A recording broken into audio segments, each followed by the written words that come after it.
तो शिव पुराण कथा की हमारी इस यात्रा में आपका बहुत बहुत स्वागत है।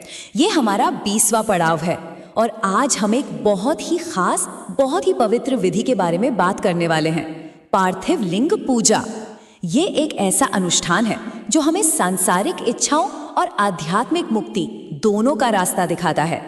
चलिए एक एक कदम करके इस गहरी विधि को समझते हैं। तो सबसे पहला सवाल उठता है कि ये पूजा इतनी खास क्यों है। देखिए, सूत जी के अनुसार ये सिर्फ एक पूजा या रिचुअल नहीं है, बल्कि एक बहुत पावरफुल साधना है। और इसका फल है भोग और मोक्ष दोनों, मतलब दुनिया के सारे सुख, सारी समृद्धि और साथ ही साथ आध्यात्मिक मुक्ति भी। सोचिए, ये वो बैलेंस है जिसे हर साधक अपनी जिंदगी में ढूंढता है। तो चलिए सबसे पहले बात करते हैं पार्थिव पूजा की महिमा की। आखिर क्यों इसे इतना श्रेष्ठ माना गया है। ये जो श्लोक है ये सब कुछ साफ कर देता है।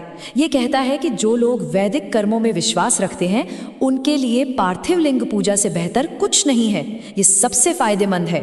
और क्यों? क्योंकि ये आपको सांसारिक तृप्ति भी देती है और मुक्ति भी।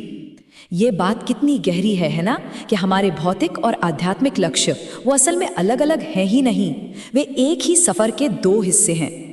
ठीक है, तो महिमा तो हमने जान ली। अब आते हैं तैयारी पर। किसी भी पवित्र काम को करने से पहले तैयारी तो करनी ही पड़ती है ना। तो चलिए देखते हैं कि कैसे खुद को और पूजा की सामग्री को तैयार करना है।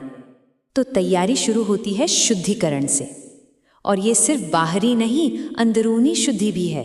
देखिए, सबसे पहले शास्त्रों के हिसाब से स्नान करना है, फिर सांध्योपासना, ब्रह्म यज्ञ और हाँ, देवताओं, ऋषियों और हमारे पितरों को तर्पण देना भी बहुत जरूरी है। इन सब के बाद भगवान शिव का मन में स्मरण करके भस्म और रुद्राक्ष धारण किया जाता है।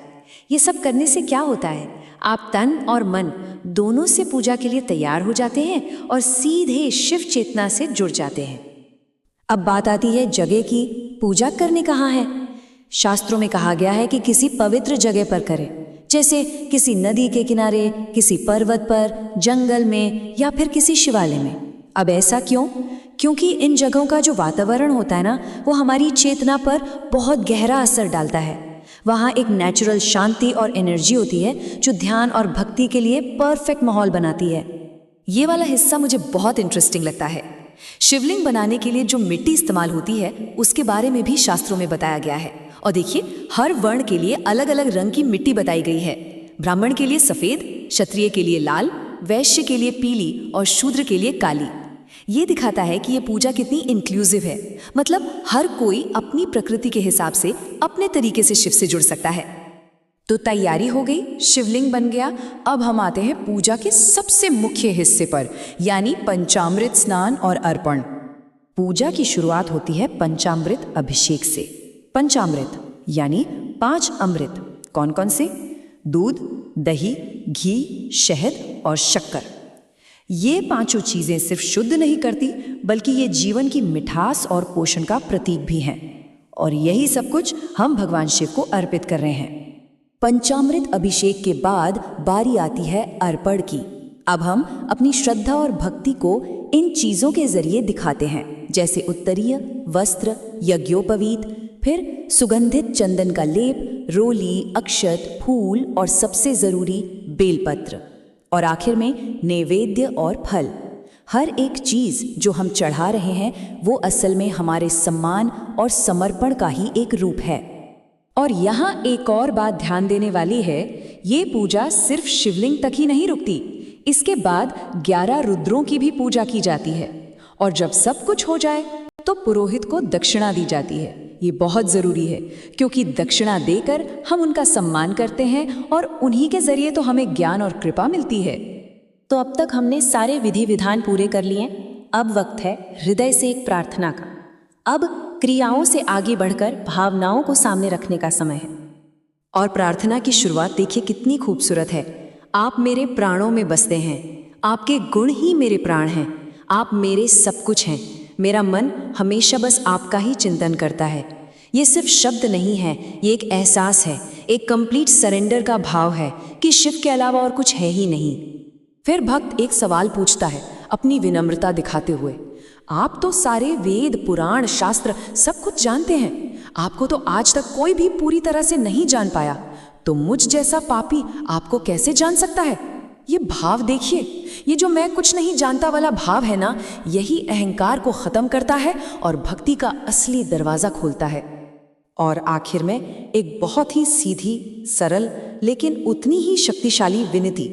हे महेश्वर, मैं पूरी तरह से आपकी शरण में हूँ। हे प्रभु, बस मुझ पर प्रसन्न हो जाइए और मेरी रक्षा कीजिए, बस इतना ही। तो इस प्रार्थना के बाद अब हम पूजा के अंतिम चरण पर आते हैं। देखते हैं कि इसका समापन कैसे होता है और आखिर में इसका फल क्या मिलता है। समापन भी उतना ही जरूरी है जितना कि शुरुआत।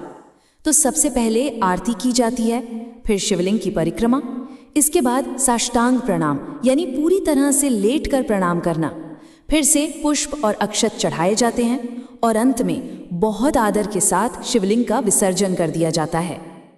और इस तरह ये पूजा पूरी होती है और अपना वादा भी पूरा करती है।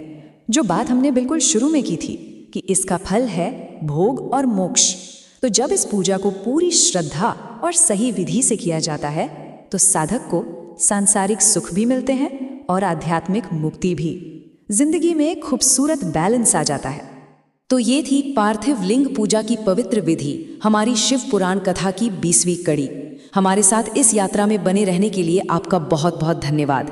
उम्मीद है कि इस विधि को समझकर आपके ज्ञान में वृद्धि हुई होगी। अगर ऐसा है तो इस कड़ी को लाइक और शेयर ज़रूर करें और हमारे साथ जुड़े रहने के लिए चैनल को सब्सक्राइब करना न भूलें ताकि हम इस आध्यात्मिक सफ़र पर आगे भी साथ चल सकें। ओम नमः शिवाय।